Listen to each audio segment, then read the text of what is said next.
Sur les hauteurs de Liège, cette famille investit sa nouvelle maison ultra contemporaine, tant à l'extérieur qu'à l'intérieur, avec un espace ouvert sur tout le rez-de-chaussée et l'emploi d'un matériau qu'il n'y a pas si longtemps encore, on s'employait à cacher, c'est le béton.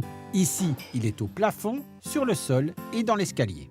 Le béton partout dans la maison, ça c'est vrai que c'était mon rêve. Il évolue, il change un peu de couleur aux endroits de passage, il va se patiner un petit peu, il vit avec la maison. La seule chose qu'on essaye de faire, c'est de ne pas faire de taches et il n'aime pas les fruits rouges. Et ce n'est pas parce que Delphine a choisi le béton qu'elle n'a pas été attentive aux finitions. C'est un matériau brut, mais quand il est travaillé, il affiche un beau rendu. Je suis très difficile, j'aime bien le beau, donc je voulais pas un escalier en béton comme on pourrait trouver dans une industrie qui serait grossier. Non, je voulais des dalles droites, une finition lisse sur le côté. Et j'ai gardé aussi les ancrages par lesquels sont portés les escaliers lorsqu'ils sont montés. Outre le côté esthétique, le choix du béton a rendu la vie dans la maison plus confortable. Il est en effet couplé à un chauffage par le sol, l'idéal pour profiter de l'inertie thermique du béton, c'est-à-dire sa capacité à stocker la chaleur pour la délivrer progressivement. Il nous fallait avoir, comme toujours avec le chauffage sol, une forte inertie thermique, que nous avons déjà par les murs, puisque ce sont des murs en bloc de béton. Et le béton coulé sur place, monolithique, offre la meilleure inertie possible pour le chauffage sol. Côté budget, le degré de finition très poussé imposé par Delphine rapproche le prix du béton de celui d'autres matériaux utilisés habituellement. Mais ce n'est pas le cas sur tous les chantiers.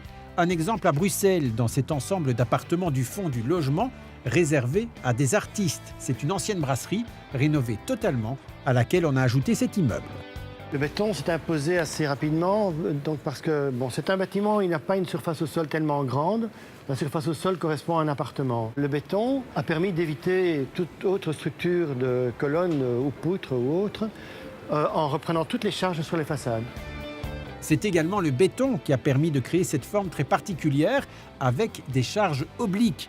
À l'intérieur, ici aussi, le béton est resté brut. C'est original et on trouve jamais un appart comme ça, un appart pareil. Je l'ai vu, je l'ai aimé et je savais comment je vais le décorer. Des meubles qui sont de bois et des couleurs qui donnent une chaleur particulière. Dans l'ancienne partie, les matériaux d'origine, comme la brique, ont été conservés. Ils se marient particulièrement bien avec le béton. Un choix esthétique donc, mais pas seulement. Il y a aussi une question d'économie, évidemment. Les surfaces brutes, les surfaces en briques apparentes coûtent moins cher qu'un fini plus poussé. Enfin, le béton offre une bonne isolation acoustique, l'idéal pour les artistes qui vivent ici et peut-être surtout leurs voisins.